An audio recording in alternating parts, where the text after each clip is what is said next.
Assalamualaikum warahmatullahi wabarakatuh. Bismillahirrahmanirrahim. Rabbi syrah li sadri wa yassir li amri wahlul 'uqdatam min lisani yafqahu qawli amma ba'du. Teman-teman semua, hari ini kita akan melanjutkan pembahasan dari sebelum UTS.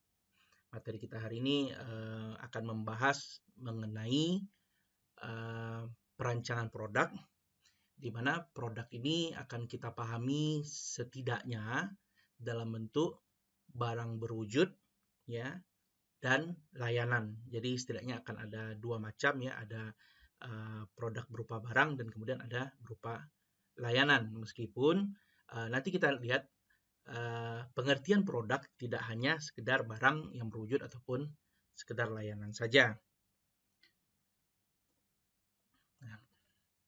Produk dalam pengertian pemasaran adalah segala sesuatu yang dapat ditawarkan kepada pasar untuk memenuhi kebutuhan dan keinginan, ya, dari si customer tentunya. Nah, ini mencakup mulai dari barang-barang yang bersifat tangible, ya, atau physical gitu, ya. Kemudian layanan-layanan, berikut juga pengalaman, ya, acara-acara, tokoh-tokoh, ya, tempat gitu, ya, properti, organisasi, informasi, bahkan gagasan, ya. Nah, jadi misalnya seperti pengalaman apa ya misalnya, ya, misalnya pengalaman mendaki gunung atau pengalaman ini ya jalan-jalan ke suatu tempat gitu ya misalnya atau suatu kawasan gitu ya. Nah, itu adalah juga produk kita pahami, ya. Dan ya bahkan gagasan yang paling intangible, ya, misalnya seperti gagasan menjaga kesehatan di masa COVID gitu ya, atau pakai masker ketika keluar rumah gitu misalnya, ya, atau ketika berinteraksi dengan orang lain, atau gagasan seperti apa namanya merokok merusak kesehatan gitu misalnya. Nah, itu juga adalah produk yang ditawarkan atau dipasarkan, ya. Nah, ketika kita bicara mengenai produk ini, setidaknya ada 3 bagian, ya, yang akan terkait dengan produk, ya. Jadi akan terkait dengan suatu produk. Pertama adalah fitur dan kualitas dari produk itu sendiri. Jadi kalau kita bicara produk, ya, yang dilihat adalah aspek berupa fitur atau kualitas produk yang memang akan berkaitan langsung dengan kebutuhan dan keinginan dari si customer.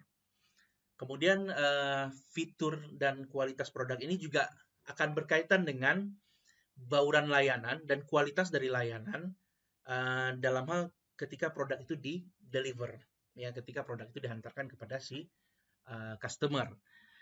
Dan tentunya tidak hanya dari sisi intrinsik produk, tapi juga akan berkaitan dengan harga atau biaya yang dikeluarkan customer untuk memperoleh produk tersebut. Jadi ketika melihat suatu produk, ya, produk ini di pertemuan-pertemuan awal sudah dijelaskan bahwa kita tidak bicara mengenai barangnya terlebih dahulu atau layanannya, tapi ketika kita merancang suatu produk yang kita pikirkan terlebih dahulu adalah proposisi nilai yang akan ditawarkan kepada customer, ya. Nanti proposisi nilai ini akan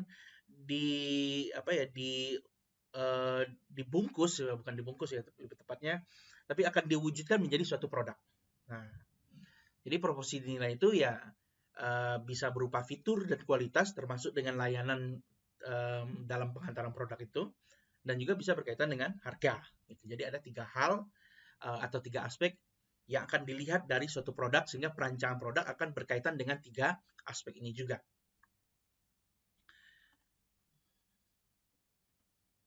Nah, dalam perancangan produk, marketer itu perlu memperhatikan setidaknya ada beberapa level dari produk, ya. Jadi kita lihat produk tadi ada proposisi nilai. Nah, ini yang kita sebut sebagai manfaat dari produk. Nah, proposisi nilai inti itu adalah core benefit dari suatu produk. Nah, kemudian nanti ada basicnya, wujudnya dari core benefit ini, ada naik lagi ke level expected, augmented, sampai kemudian ke level potensial produk. Nah, core benefit adalah nilai yang sesungguhnya diperoleh oleh si customer dari produk. Nah, ini kalau di buku teks yang kita pakai itu biasa dikasih contoh itu adalah hotel ya. Jadi ketika bicara mengenai perancangan produk berupa layanan hotel gitu ya.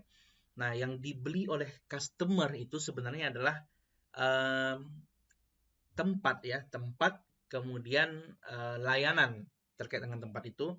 Jadi tempat untuk beristirahat atau tidur. Nah, jadi orang mencari hotel ya sebenarnya untuk istirahat dan tidur gitu ya. Nah, meskipun nanti istirahat dan tidur ini sebenarnya kalau di dalam perjalanan bisa aja di mana-mana gitu ya, tergantung tergantung preferensi orangnya. Tapi ketika mencari hotel yang diinginkan adalah tempat untuk beristirahat atau tidur. Nah, ini adalah core benefit dari hotel. Nah, kemudian core benefit ini diwujudkan menjadi suatu konsep basic product ya, produk dasar atau produk ya standarnya lah ya gitu kan.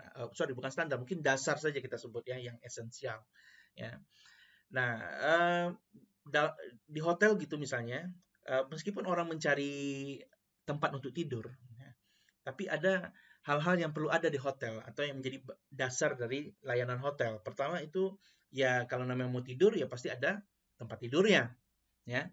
Kemudian ada misalnya toilet atau kamar mandi gitu ya. Nah, kemudian ada handuk gitu misalnya, karena ada kamar mandi, kemudian ada yang nggak cuma handuk, mungkin peralatan mandi gitu ya, misalnya kan. Nah, kemudian ada lemari untuk meletakkan barang dan pakaian gitu. Nah, ini adalah basic produk dari hotel. Jadi, orang ingin tempat untuk beristirahat, ya. Tempat beristirahat ini ya berupa kamar. Di dalam kamar itu tentu ada tempat tidur, ada kamar mandinya. Kemudian di kamar mandi mungkin tersedia peralatan mandi, kemudian handuk gitu ya.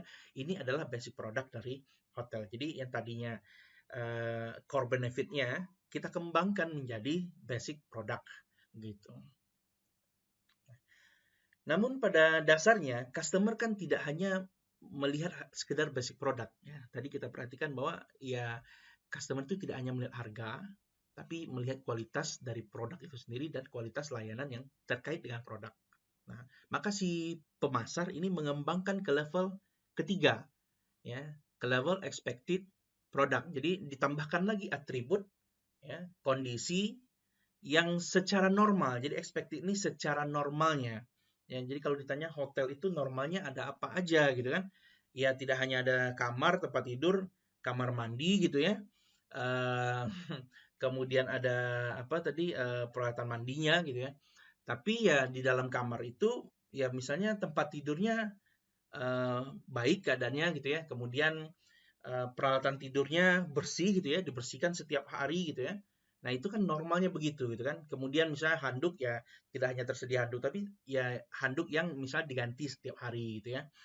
Nah, kemudian ada lampu, misalnya pilihannya ada lampu untuk tidur, ada lampu untuk bekerja gitu, misalnya ada meja di dalam ruangan itu gitu ya. Nah, kemudian ya situasi kamarnya yang tenang atau minimal ya mungkin nggak kedap suara banget gitu ya, tapi cukup tenang lah gitu ya.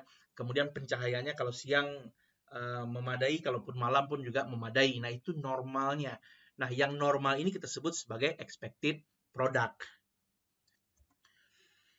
Nah, setelah si pemasar merancang produk normalnya seperti apa, pemasar bisa kembangkan lagi produk ini ke level augmented gitu ya. Augmented ini adalah atribut yang melebihi ekspektasi customer gitu ya. Pada dasarnya melebihi ekspektasi customer, misalnya apa gitu ya. Kalau yang namanya hotel, orang datang ke situ biasanya uh, dengan kendaraan gitu ya. Uh, ya pasti ada tempat parkirnya gitu kan. Kemudian ketika di hotel dia mungkin ada bertemu dengan orang ya, tapi tidak dibawa ke kamar, ya pasti di ruang hotel ada lobinya gitu ya. Nah, kemudian mungkin untuk pembayaran gitu ya, atau pemesanan ya tidak perlu datang dulu tapi bisa pesan dari jauh hari gitu ya. Nah, atau dari melalui online atau telepon gitu ya. Nah, ini adalah yang sifatnya augmented product, kembangan dari expected product ya. Dan biasanya kompetisi kualitas ya itu dimulai dari level augmented ini. Ya, jadi yang normal, yang di atas normal lah istilahnya ya. Nah, Kemudian tidak cukup sekedar augmented saja, si pemasar itu bisa kembangkan lagi produknya sampai ke level potensial produk. Ya, ini mencakup keseluruhan augmentasi tadi, ya, dan kemudian mentransformasi produk itu, ya, dengan memandang bagaimana potensi produk ini di masa depan, gitu ya. Jadi misalnya apa? Layanan hotel itu tidak hanya dikaitkan dengan sekedar kebutuhan untuk tidur saja. Ya, misalnya orang-orang sekarang itu menggunakan hotel itu untuk rapat. Ya, misalnya katakanlah menjelang akhir tahun ini perusahaan perlu merapatkan strategi tahun depan, anggarannya dan macam-macamnya gitu ya. Kadang rapat itu bisa seminggu gitu ya. Nah, atau mungkin 3 hari, 4 hari gitu. Nah, itu dilakukan di hotel. Sehingga hotel tidak hanya menyediakan tadi tempat untuk tidur ya, fasilitas dari kamar gitu ya, amenity-nya gitu ya, kemudian lapangan parkirnya atau tempat makan dan ruang apa lobby gitu ya, tapi juga menyediakan misalnya ruang rapat gitu ya. Kemudian ya menyediakan banyak fitur, misalnya nggak cuma fitur untuk pekerjaan tapi juga fitur untuk hiburan gitu misalnya. Nah, ini yang disebut sebagai potensial produk. Meskipun core benefit-nya adalah hotel gitu ya, tempat untuk tidur gitu. Tapi ini dikaitkan dengan produk-produk yang lain ya, dikaitkan dengan layanan-layanan yang lain yang bisa diberikan oleh perusahaan atau usaha yang core benefit-nya adalah hotel tadi. Nah, ini bagaimana kita melihat si pemasar merancang produk melalui 5 tingkatan. Dalam uh, mengklasifikasikan produk, setidaknya ada 3 cara klasifikasi. Pertama, produk itu dilihat dari durability, ketahanannya. Jadi ada produk yang sekali pakai habis gitu ya. Ada produk yang bisa dipakai berkali-kali gitu ya.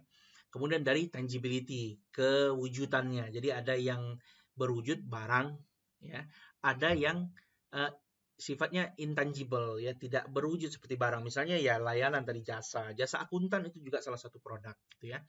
Kemudian tadi pengalaman gitu ya, pengalaman misalnya tur ke suatu tempat gitu ya, atau pengalaman misalnya mencoba ini apa ya, suatu kegiatan gitu misalnya ya. Itu adalah produk juga, dan ini klasifikasi berdasarkan tangibility-nya. Kemudian dari penggunaan ya, ada produk yang digunakan oleh pengguna akhir, oleh si customer atau konsumen ya, end user ini. Ada produk yang kemudian tidak sampai dulu ke pengguna akhir, tapi digunakan oleh industri untuk dijadikan produk yang baru atau produk yang berbeda. Ya, jadi penggunaan itu ada penggunaan industri atau bisnis, ada penggunaan oleh pengguna akhir ya, atau penggunaan rumah tangga atau penggunaan oleh si customer. Nah, ini cara kita mengklasifikasikan produk. Nah, dari sisi durability dan tangibility-nya, ya, ketahanan dan keberwujudan produk. Jadi ada produk yang non-durable. Non-durable itu biasanya barang-barang konsumsi pada umumnya, gitu ya. Meskipun dia sebenarnya bisa digunakan beberapa hari, tapi bukan berkali-kali, karena berkali itu dilihat dari sisi pembeliannya, gitu ya. Nah, jadi misalnya makanan gitu ya, makanan begitu dibeli kemudian dimakan ya dia habis, gitu kan. Eh, Apalagi misalnya peralatan kebersihan gitu ya, seperti sampo atau sabun gitu ya, atau ya peralatan kebersihan lah gitu ya. Nah, ini dipakai kemudian habis gitu ya. Jadi tidak bisa digunakan secara berkelanjutan ya. Nah, kemudian ada yang masuk ke dalam durable, yang tahan gitu ya. Nah, barang-barang durable ini biasanya yang sifatnya seperti peralatan gitu. Jadi kalau non durable itu biasa perlengkapan atau persediaan, atau kalau kita kaitkan dengan ini ya perusahaan gitu ya. Nah, kalau di rumah ya barang-barang konsumsi lah gitu ya. Tapi kalau yang durable ya biasa peralatan. Peralatan rumah tangga misalnya piring gitu ya. Sekali beli kan tidak langsung dibuang setelah dipakai gitu ya. Atau mobil gitu ya. Setelah dipakai ya tidak langsung dibuang begitu gitu ya. Jadi dipakai sampai habis masa pemakaiannya, dan itu lebih dari misalnya ya lebih panjang daripada non durable ini gitu ya. Nah, jadi ini yang durable goods gitu ya. Kemudian ada yang sifatnya layanan ya, layanan atau yang ini bentuknya intangible sebenarnya, dan nggak cuma intangibility, layanan itu biasa meliputi juga sifat yang kita sebut dengan inseparable. Jadi antara pemberi layanan dengan penikmat layanan itu ketika penghantaran nilai ini terjadi, ya tidak bisa dipisahkan gitu ya. Nah, jadi kalau dia terpisah berarti tidak terjadi penghantaran nilai di situ gitu. Dan dia sangat cepat ini ya, sangat cepat habis gitu. Maksudnya setelah layanan ini diberikan ya tidak lagi bisa disimpan gitu ya. Nah, walaupun sebenarnya terakumulasi dalam ingatan. Ya misalnya mahasiswa kuliah gitu. Nah, itu service sebenarnya layanan gitu kan. Ketika jam kuliahnya selesai gitu ya, ya tidak ada lagi yang diterima dari dosennya kecuali ingatan apa yang sudah disampaikan oleh dosen gitu. Itu contoh misalnya ya. Nah, jadi ini cara kita melihat produk, mengklasifikasikan produk dari durability dan tangibility-nya. Kemudian kalau kita lihat dari penggunaan, tadi ada 2 penggunaan ya, ada yang disebut consumer goods ya, barang-barang konsumsi. Nah, ini kita bisa kelompokkan menjadi 4 macam. Ada yang disebut sebagai barang convenience gitu ya. Convenience ini ya barang pada umumnya lah, kelontong gitu misalnya kan. Nah, ya apa saja ya misalnya makanan gitu, kemudian minuman gitu ya, kemudian kebutuhan harian. Nah, itu yang kita sebut sebagai convenience gitu ya. Nah, kemudian ada barang yang masuk kategori shopping gitu ya. Nah, shopping goods ini adalah barang-barang yang biasanya dilihat dari kualitas tertentu atau kecocokan tertentu ya, atau gaya pemakaian ya, dan juga harga. Jadi misalnya apa? Furnitur ya, peralatan rumah tangga, furnitur gitu seperti itu. Atau misalnya pakaian gitu ya. Kemudian ya peralatan elektronik itu misalnya itu masuk barang-barang shopping. Termasuk ini ya, kendaraan juga seperti itu. Nah, kalau shopping misalnya adalah barang pada umumnya, kalau specialty kita pahami terikat dengan brand tertentu. Jadi ini quality atau atribut atau stylenya yang dikhususkan pada pengguna tertentu gitu. Misalnya tadi mobil pada umumnya ya orang akan lihat ini sebagai benda atau barang yang masuk klasifikasi shopping gitu ya. Memang kebutuhan umumnya. Tapi misalnya mobil mewah gitu ya. Nah, ini tidak kita masukkan sebagai shopping karena dia akan dilihat dari brandnya sebenarnya. Ya, nah, ini masuk ke dalam specialty gitu ya. Pakaian pun juga begitu. Pakaian pada umumnya adalah masuk ke dalam klasifikasi shopping. Ya, tapi misalnya pakaian mewah gitu ya, yang harganya bukan ratusan ribu atau ya minimal di antara 1 juta 2 juta, kan ada juga pakaian yang ini ya seharga begitu ya, tapi ini ada pakaian yang harganya misalnya 1 miliar gitu misalnya. Nah, itu masuk ke dalam specialty karena ini dari brand tertentu gitu ya. Dan yang termasuk specialty juga adalah dari penggunaan. Misalnya ini penggunaan khusus perempuan gitu ya. Ini penggunaan khusus laki-laki gitu. Nah, ini masuk ke dalam specialty. Dan terakhir adalah kelompok barang yang sifatnya unsourced gitu ya. Yang nggak dicari itu maksudnya. Jadi sebenarnya ada kebutuhannya tapi nggak dicari. Contohnya ya asuransi. Orang-orang butuh asuransi tapi yang nggak ada nyari asuransi gitu kan kecuali ditawarkan. Ya yang lebih pasti lagi ya butuh misalnya kain kafan gitu misalnya ya. Karena ketika misalnya ya pulang nih ya pulang ke rahmatullah gitu. Nah, itu butuh ya. Tapi kalau masih merasa masih hidup panjang kan nggak butuh kelihatannya, padahal sebenarnya butuh. Nah, itu masuk ke dalam kelompok barang-barang unsold ya, termasuk misalnya nisan kuburan gitu ya. Nah, itu di antara contoh ya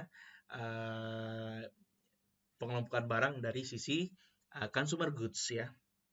Nah, kemudian barang yang masuk dalam business goods atau industrial goods ya kita kelompokkan berdasarkan 3 bagian. Pertama adalah barang-barang yang masuk ke dalam bahan baku dan perlengkapan, material and parts gitu ya. Kemudian ada yang masuk ke dalam barang kapital ya, barang modal itu maksudnya misal pada dasarnya aset tetap. Kemudian ada perlengkapan yang sifatnya rutin. Jadi kalau material and parts tadi dikaitkan dengan produksi ya, kalau supply and business service ini dikaitkan dengan rutin activity gitu ya. Jadi kegiatan kantor lah gitu ya. Nah, ini beda kalau material and parts biasa dikaitkan dengan kegiatan perbengkelannya, workshopnya gitu ya, atau pabrik gitu ya. Nah, jadi yang misalnya masuk material and parts ya pasti bahan baku itu material and parts gitu ya. Kemudian bahan baku ini ada yang bahan baku yang sifatnya raw material gitu ya. Jadi dia langsung dari ekstraksi, misalnya apa, minyak inilah, minyak dari kelapa sawit gitu ya sebelum diolah gitu ya, atau misalnya gandum ya, atau misalnya kapas ini belum diolah gitu ya. Nah, ini masuk ke dalam bahan baku alami gitu ya. Nah, termasuk barang-barang alami seperti ikan gitu ya misalnya. Nah, atau misalnya bahan tambang biji biji batu bara atau biji emas gitu ya. Nah, itu masuk ke dalam raw material. Ada juga yang sifatnya manufactured material. Jadi bahan yang sudah dimanufaktur gitu. Nah, ini termasuk juga parts tadi ya. Jadi ada yang sifatnya komponen ya. Nah, ini masuk ke dalam material and parts gitu. Nah, selain material and parts tadi ada juga barang modal ya. Barang modal ini mencakup bangunan ya, instalasi seperti pabrik gitu ya. Kemudian peralatan berat itu semua masuk ke dalam capital items. Kemudian equipment ya, peralatan kerja gitu ya. Mesin-mesin gitu ya, kendaraan gitu ya. Nah, itu masuk ke dalam capital item. Kemudian yang terakhir ya ada perlengkapan kantor ya dan layanan bisnis. Nah, ini pada dasarnya ada ini ya, ada dua macam kalau kita lihat dari sisi perlengkapan ya. Ada perlengkapan itu yang digunakan untuk pemeliharaan dan ada untuk perbaikan. Ya, kemudian ada juga yang digunakan untuk peralatan kerja tadi ya. Nah, jadi ini kalau kita melihat supply ya. Kemudian dari sisi layanan bisnis, ya ada banyak macam layanan bisnis. Ada layanan bisnis berupa misalnya pekerjaan pemeliharaan, misalnya kalau ke gedung-gedung gitu kan ada layanan pemeliharaan ruangan gitu ya. Biasanya dikerjakan oleh OB-nya terpisah, bukan OB kantor, tapi mungkin dari lewat outsourcing gitu ya. Nah, ada juga layanan penasehatan bisnis gitu ya, advisory gitu seperti legal advisory gitu ya, atau misalnya manajemen consulting gitu ya. Layanan periklanan, layanan akuntan itu masuk ke dalam bisnis service.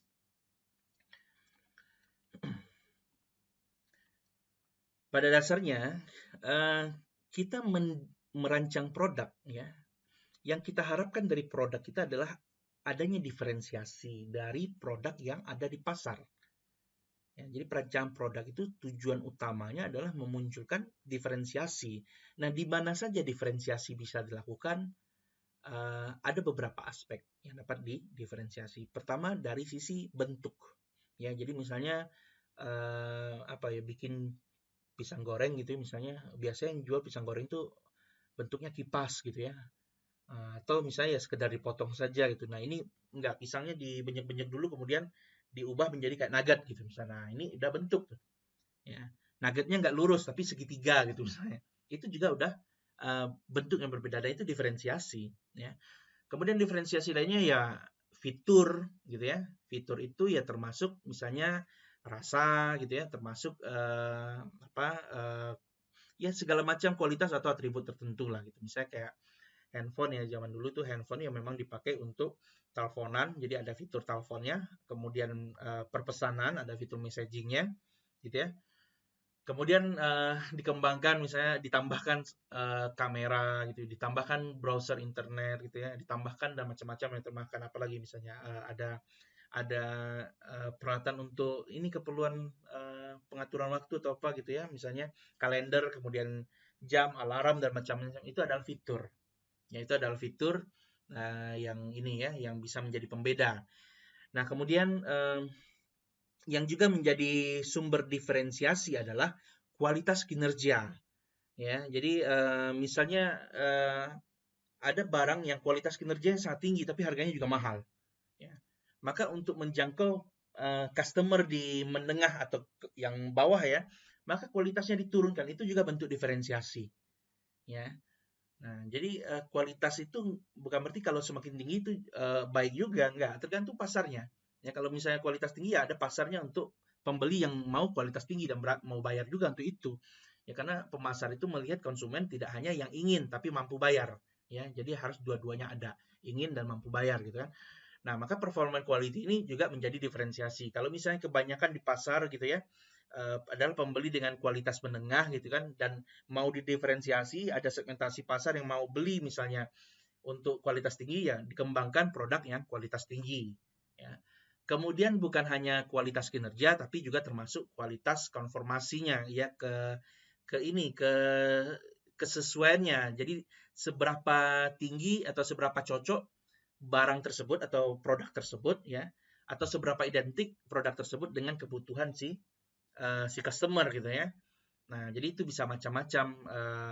Katakanlah misalnya dulu ya BlackBerry misalnya ya dijual untuk eh, customer yang menggunakannya untuk bekerja gitu ya. Nah, sehingga ini agak kaku ketika digunakan misalnya untuk keperluan entertainment dan lain-lain lah gitu ya.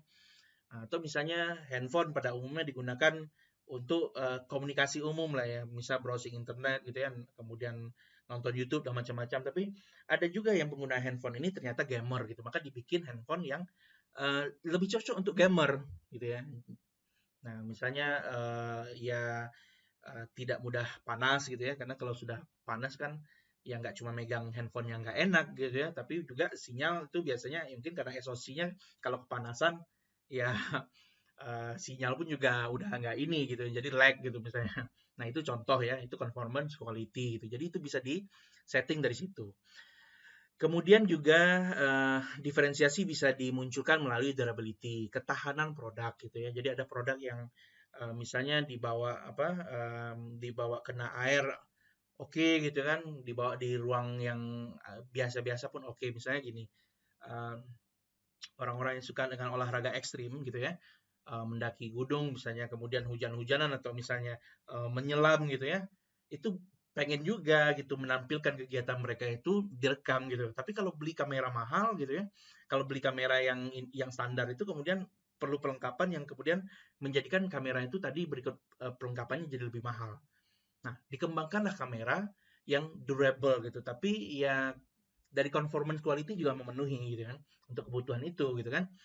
Nah, jadi ada misalnya GoPro gitu misalnya kan. Nah, jadi dia pakai kamera itu ya bisa rekam dengan kualitas yang memadai gitu ya. Nah, ini contoh ya. Nah, sehingga ketika kamera tadi dipakai misalnya menyelam gitu ya, misalnya kan ya durable, tahan gitu ya. Nah, durability ini juga berkaitan dengan reliability juga gitu ya, kehandalan gitu dari produk tersebut gitu. Nah, itu juga bisa menjadi sumber diferensiasi gitu ya. Jadi reliability itu berkaitan dengan seberapa lama produk itu akan malfungsi atau gagal bekerja gitu ya, itu reliability. Jadi semakin cepat malfungsi ya semakin tidak reliable lah gitu ya. Nah, kemudian juga termasuk sumber diferensiasi adalah reparability. Yang pada dasarnya misalnya kayak produk kendaraan ya, kendaraan dari um, misalnya dari Jepang gitu ya. Dulu pertama kali masuk ke Indonesia itu tahun-tahun berapa? 80-an kalau saya nggak salah ingat. Ya barangnya memang karena apa ya second grade lah istilahnya. Jadi mudah rusak, tapi uh, si manufakturernya, si dealernya lah gitu ya, itu menyediakan layanan atau rantai eh, perbaikan gitu. Jadi punya fasilitas-fasilitas perbaikan yang mudah diakses gitu. Ya, jadi walaupun mudah rusak, tapi mudah diperbaiki juga gitu misalnya. Sembari mereka mungkin meningkatkan kualitas di sisi yang lain gitu. Tapi reparability itu juga salah satu diferensiasi. Ya, mudah diperbaiki kalau dia malfungsi, tapi spare partnya ada, ya tersedia banyak gitu ya. Nah, sehingga misalnya zaman ya tahun-tahun apa ya kapan ya misalnya antara 90 sampai 2000 itu ya justru kendaraan-kendaraan dari Amerika yang meskipun durable ya reliable gitu ya. Tapi kalau misalnya lagi memang lagi pas waktunya ngadat gitu ya. Nah, ini nyari tempat perbaikannya susah apalagi kalau orang ke daerah gitu belinya gitu ya. Nah, itu contoh. Ya, jadi mengembangkan produk bisa memilih diferensiasi dari beberapa aspek ini. Nah, selain reparability juga ada style ya. Style apa ya? Distinctiveness-nya gitu ya. Seberapa beda produk ini dengan pemakai kebanyakan nantinya.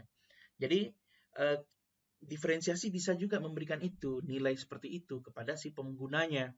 Jadi kalau pakai produk ini dia akan berbeda dengan orang lain gitu, kebanyakan umumnya gitu. Nah, itu contoh style gitu ya. Nah, kemudian customisasi ini juga bagian dari ini ya, fitur produk, bukan fitur sih sebenarnya, sumber diferensiasi. Jadi produk yang mudah dikustomisasi itu juga menjadi produk yang berbeda dari kebanyakan produk pada umumnya.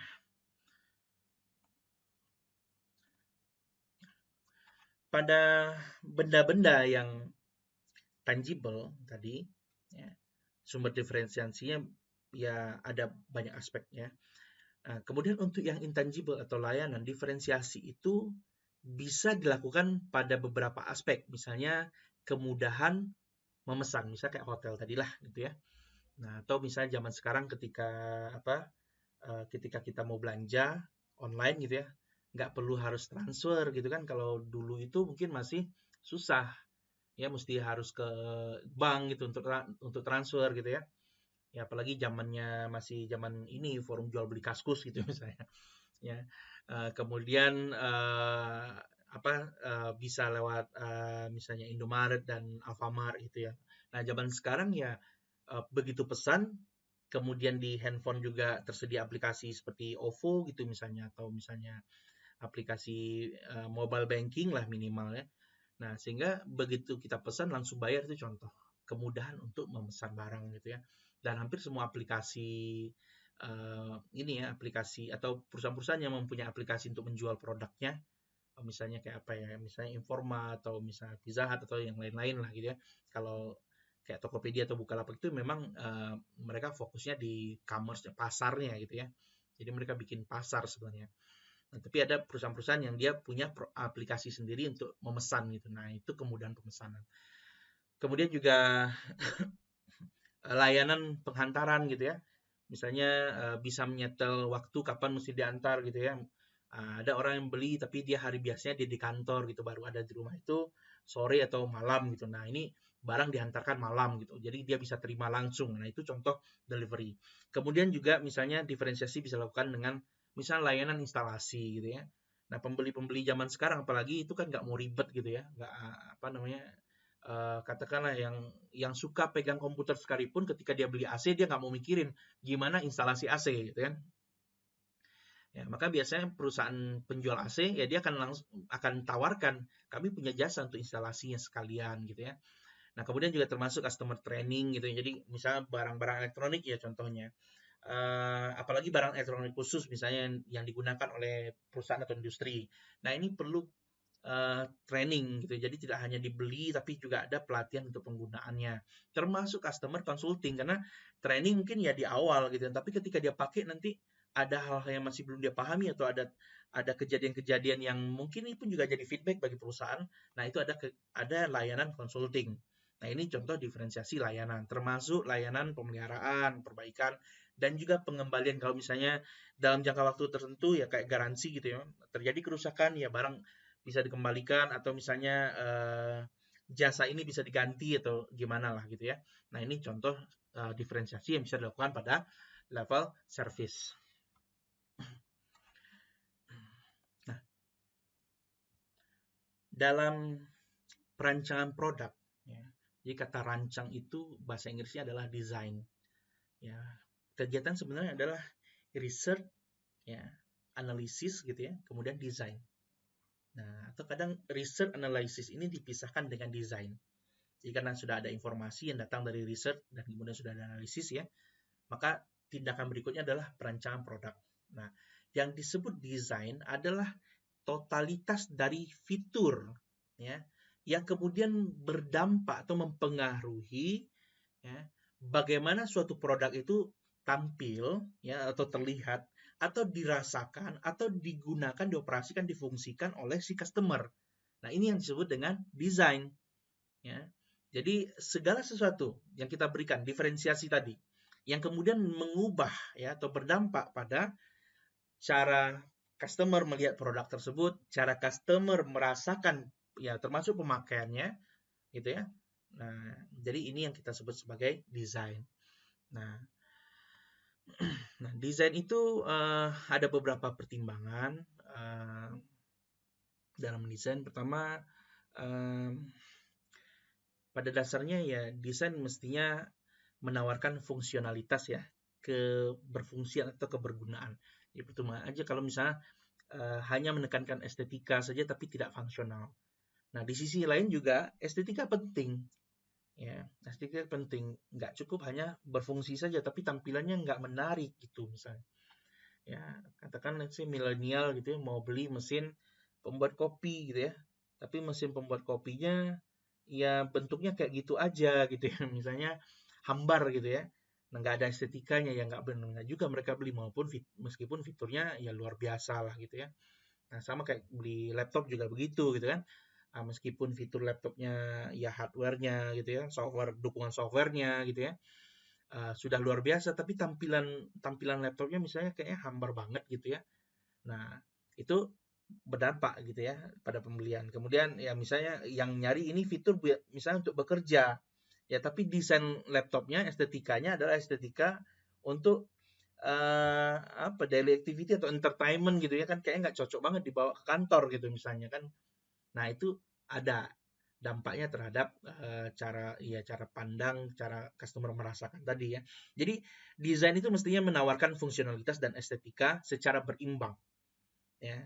Ya, secara berimbang sehingga ini menarik atau ya memang menarik ya karena dari luar gitu ya.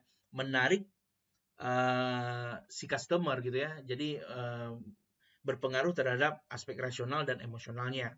Nah, jadi desain itu pertama mesti secara emosional kuat ya.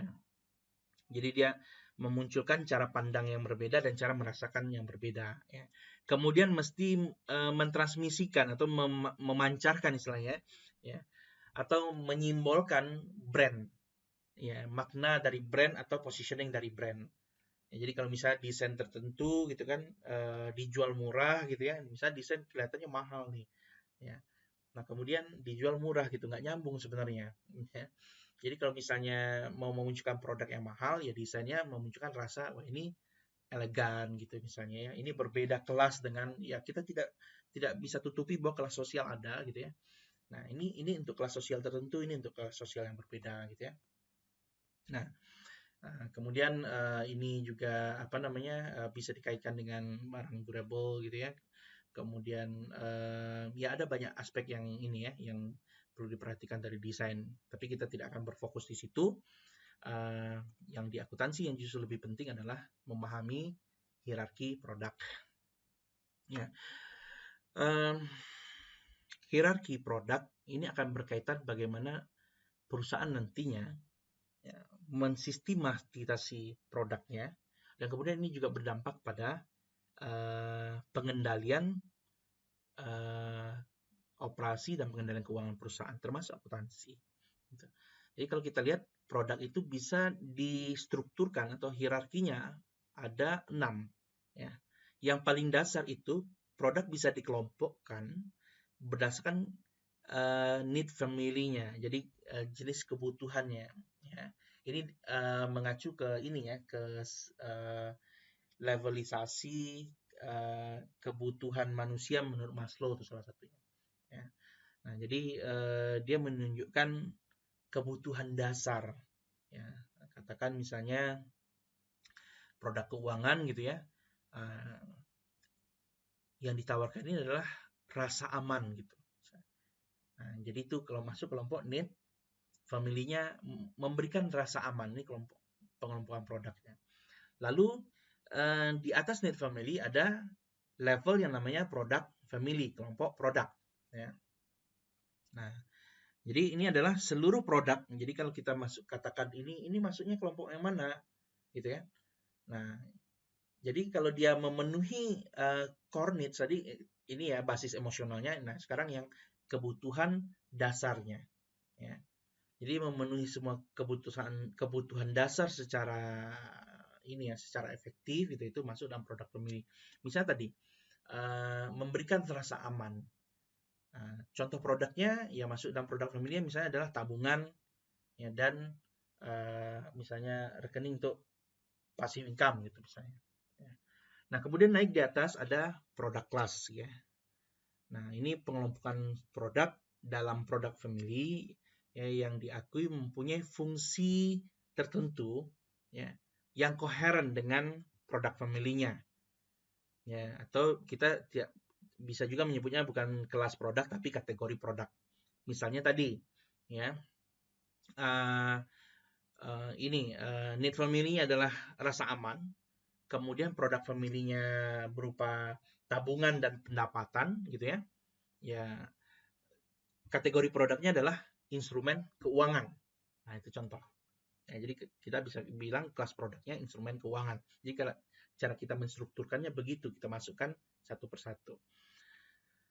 Nah, kemudian di atas dari kelas produk atau kategori produk ini ada lini produk. Ya. Nah, lini produk merupakan kelompok produk di dalam suatu kelas atau kategori produk yang secara secara identik atau dekat gitu ya, terhubung dengan kelas produk tersebut. Ya, alasannya kenapa? Karena produk ini atau misalnya atribut yang ada di dalam pengertian lini produk ini berfungsi secara mirip ya dengan kelompok customer tertentu, kebutuhan kelompok customer tertentu ya. Nah, misalnya tadi kalau kita punya instrumen keuangan, maka yang masuk ke dalam lini produknya misalnya asuransi jiwa gitu ya. Nah, ini cara melihatnya. Nah, kemudian dari lini produk, nah biasanya perusahaan akan fokus pada lini produk ya. Jadi keragaman produk yang diberikan perusahaan itu akan dikelompokkan pada lininya. Ya, di sini memang sudah mulai tangible gitu ya, maksudnya tangible di sini sudah mulai kelihatan bagaimana kita bisa memisahkan atribut satu dengan atribut lain dari beberapa produk yang dihasilkan, baik oleh perusahaan maupun yang ada di dalam pasar. Nah, di tingkat kelima ada tipe produk. Tipe produk adalah pengelompokan produk berdasarkan itemnya, jenisnya, ya di dalam satu produk lain yang sama, yang yang menunjukkan cara penggunaan yang sama atau bentuk yang sama. Misalnya tadi dalam kelompok asuransi jiwa. Nah, asuransi jiwa ini bisa dipisahkan berdasarkan misalnya termnya gitu ya. Misalnya ada yang berapa tahun gitu ya, atau misalnya covernya berapa lama gitu ya. Nah, ini untuk asuransi ya maksudnya gitu ya. Nah, baru kemudian ada yang paling atas setelah item, ya memang barangnya atau unit produknya. Nah, ini yang ada kalau di perusahaan manufaktur yaitu yang ada di persediaan. Ya, misalnya dimiliki 10 unit AC dengan tipe produk ini gitu misalnya. Ya. Nah, itu item tuh. Misal 10 unit itu adalah item. Ya. Nah, tipenya misalnya ya nomor serinya berapa gitu ya. Tipe ini biasa berkaitan dengan fitur-fitur tertentu. Kemudian line produknya ini AC yang misalnya PK berapa gitu ya. Nah, itu line produknya gitu ya. Nah, kemudian ya kelas produknya ya AC gitu. Nah, itu cara kita melihatnya untuk produk hierarki. Nah, apa dampaknya? Ketika perusahaan merancang suatu strategi, pada dasarnya strategi ini mengacu kepada produk. Jadi di dalam akuntansi manajemen nantinya, ataupun dalam manajemen strategi, kita kenal ada 3 level strategi. Ada istilahnya strategi korporat, kemudian ada strategi bisnis, kemudian ada tactical ya atau fungsional strategi fungsional gitu ya. Strategi fungsional itu biasanya dikaitkan dengan fungsi manajemennya. Jadi kalau misalnya manajemen pemasaran gitu ya, manajemen operasi, manajemen keuangan, nah itu fungsi. Nah, tapi ketika bicara mengenai bisnis strategi, nah ini dilakukan pada minimal pada produk kelas, tapi biasanya sering dilakukan adalah pada produk lain. Ya, jadi pada lini produk. Jadi misalnya ya kita lihat kelas lah gitu, misalnya tadi kelasnya AC gitu ya. Nah, ini manufaktur AC ini mulai dari rantai nilai di hulu sampai ke hilir, yaitu dikelola dalam pengertian bisnis. Nah,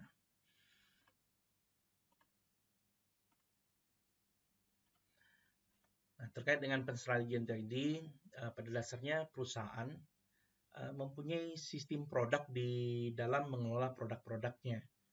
Ya, jadi sistem produk ini adalah cara pengelompokan beragam item yang saling terhubung ya, yang fungsinya saling kompatibel satu dengan lainnya.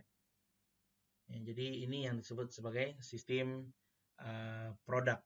Nah, dalam sistem produk ini ada istilahnya bauran produk. Bauran produk itu merupakan kumpulan dari seluruh produk ya atau item yang pada dasarnya ini ya ditawarkan oleh si perusahaan. Nah, bauran produk ini bisa berupa lini produk ya atau bisa juga pada kelas atau kategori produk tadi ya. Tapi biasanya dalam pengertian bauran ini lebih pada lini. Kalau kita masuk ke dalam tipe itu sudah sangat beragam. Jadi biasa dilihat dari lini gitu ya. Bauran produk pada suatu perusahaan itu mempunyai karakter yang dilihat dari misalnya lebarnya bauran gitu ya, berapa banyak tipe yang ada di dalam. Kemudian panjang baurannya ini berkaitan dengan rantai nilai, kedalamannya dan konsistensinya. Nah, jadi lebar bauran produk itu mengacu kepada berapa banyak lini produk yang tercakup di dalamnya gitu ya, atau yang tercakup oleh perusahaan lah gitu kalau kita lihatnya pada perusahaan.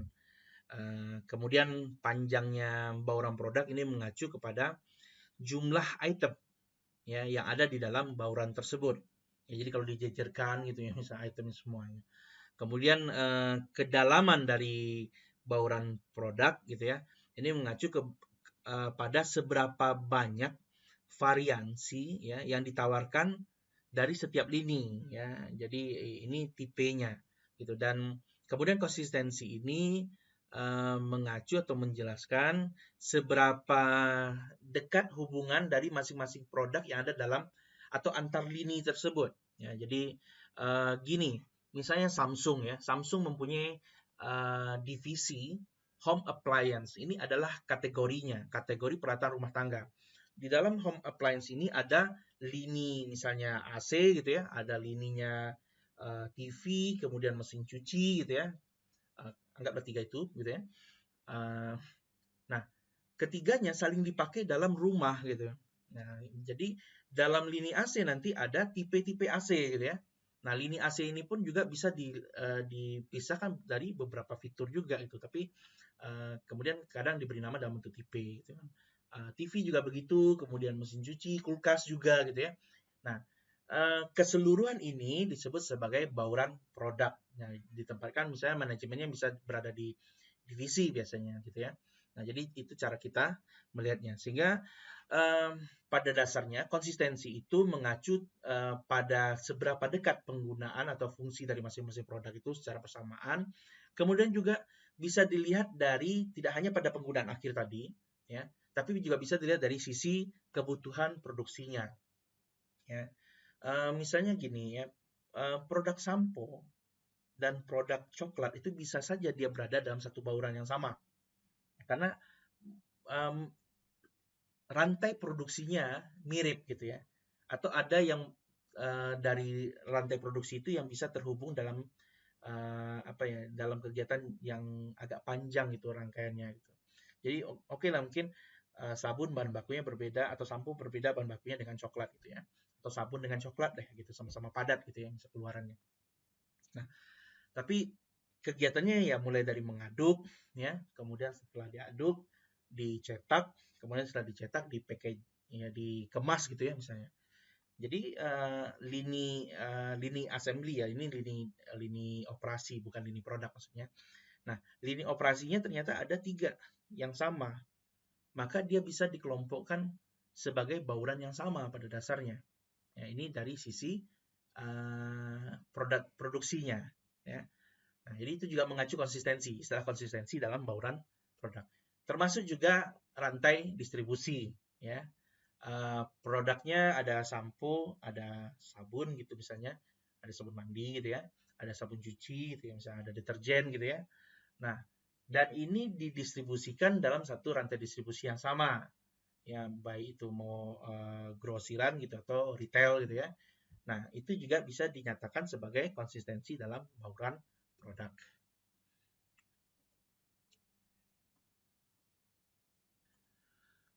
Nah, dalam menawarkan suatu lini produk atau suatu bauran produk tadi, ya, perusahaan pada dasarnya mengembangkan suatu cara atau suatu modul, ya, yang dimana dia bisa tambahkan, ya, untuk memenuhi beragam kebutuhan customer, dan kemudian memperkecil atau mengefisienkan biaya produksi. Jadi misalnya ya tadi divisi peralatan rumah tangga, mungkin satu line assembly di pabriknya gitu ya, cuma dengan batch yang berbeda gitu ya. Nah, atau tadi misalnya sabun dan sampo gitu ya. Nah, ini karena kegiatannya mengaduk, kemudian ya kemudian dicetak, mungkin kalau itu perlu dicetak, tapi kalau misalnya sabun cair ya biasanya atau sampo gitu ya, langsung dikemas gitu kan.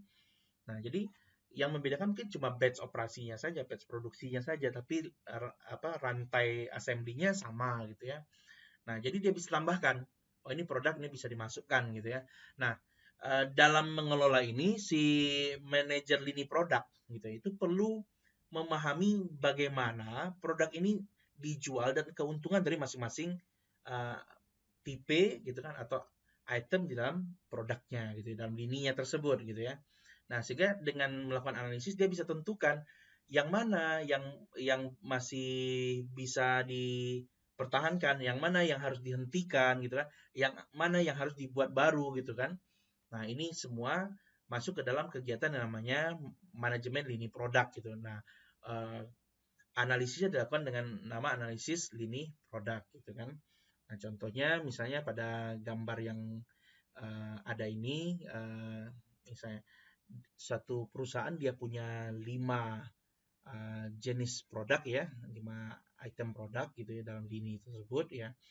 Nah, ini masing-masing item ini punya uh, deskripsi, punya tampilan, depiksi berapa penjualannya dan kemudian berapa profit yang dihasilkan dari masing-masing produk tersebut gitu.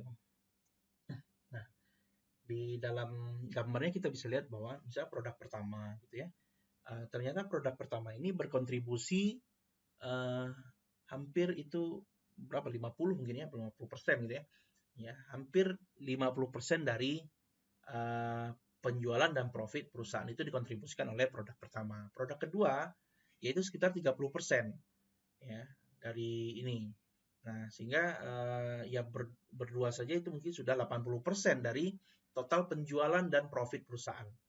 Ya, jadi sudah 80% dari penjualan perusahaan itu dikontribusikan oleh produk 1 dan produk 2, dan 60% dari laba perusahaan profitnya ya. Itu berasal dari kontribusi produk 1 dan produk 2. Nah, sementara produk 3 gitu ya.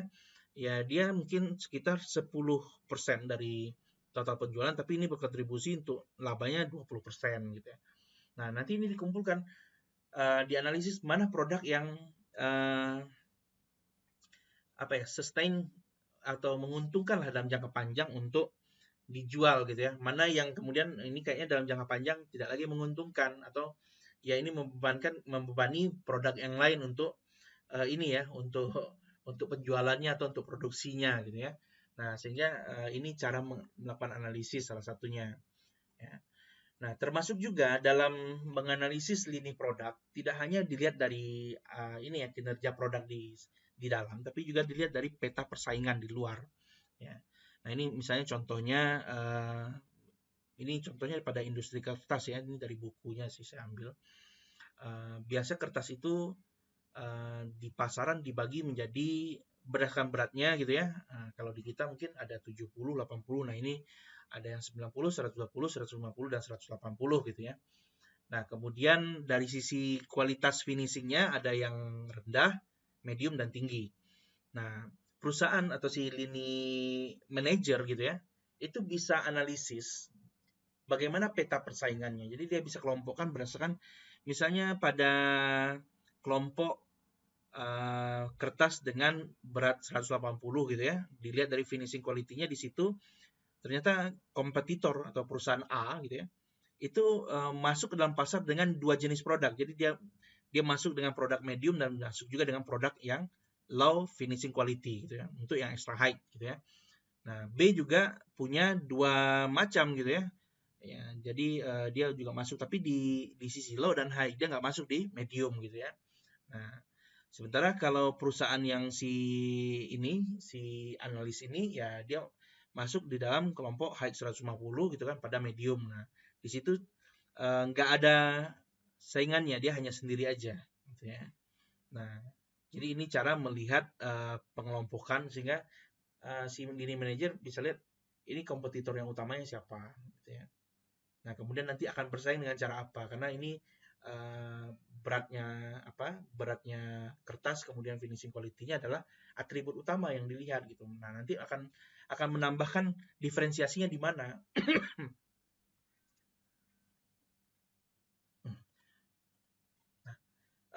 Dalam manajemen lini produk gitu ya, ada beberapa pendekatan atau beberapa metode gitu ya yang bisa dilakukan dalam istilah line stretching ya, ini bagaimana mengembangkan lininya, meluaskan lini.